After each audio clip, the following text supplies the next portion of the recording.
Hearing this, it's no surprise to me. You've had the career you've had. And I do think ocular oncology, maybe ophthalmology as a whole, is one of the few, maybe the only specialty in medicine and surgery where you really get to express your artistic side. I remember the first time I walked into one of your clinics and I saw the container with the colored pencils, and patients would walk in and they knew you and they say, "Oh, he's going to pull out his colored pencils and do his drawing." But you've been doing this in residency, and you told me a story once when you were on the fellowship trail, I believe.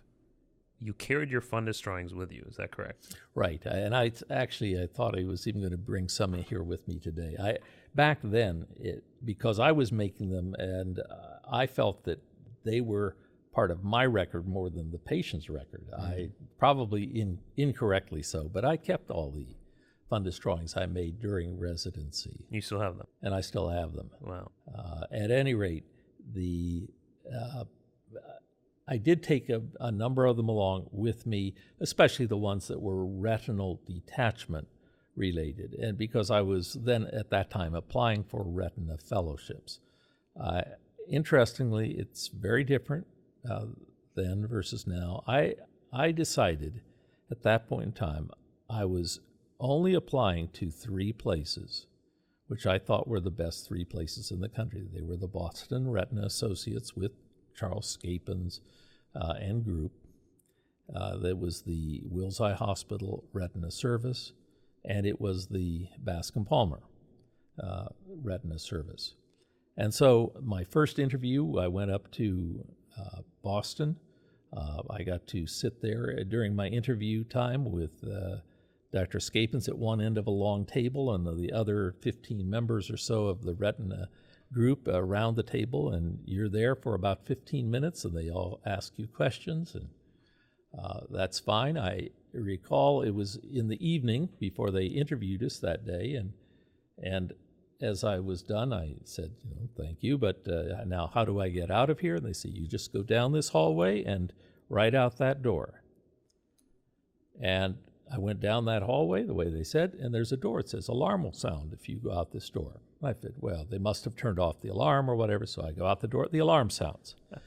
The day this is after the fellowship interview. Yeah, right after the fellowship interview. So I figure, well, my fellowship interview's over. I've just messed everything up. The next day, they called me saying that they would take me if I wanted that position. And the only thing I could ever understand about that is they must be testing you to see if you would follow instructions. And interesting, I thought. Anyway, my second one then was to Wills. So I went to Philadelphia, and I did take my drawings along there as well. And I remember going into the interviews, and one of the guys said to me, essentially, well, what do you do better than anybody else here is applying? And I said, well, I make good drawings of retina. I'm a good observer. And I said, I'll show you some. And I brought these out to him. And he was impressed. This is Dr. Serene, Love Serene, who was going through it. And Dr. Tasman came up at that time, and he looked over his shoulder at those. And he grabbed one of them. He took it out to the next room, and he holds it in front of one of the fellows at that time. He says, why don't your drawings ever look like this? And so I think that had a major influence in my getting they accepted me there as well. They offered me an interview at Bascom Palmer after that, but my wife and I talked about it. We liked the idea. She was from about 2 hours west of Philadelphia. She liked that idea, so we just decided, let's go to Philadelphia and not even take the interview at Bascom Palmer.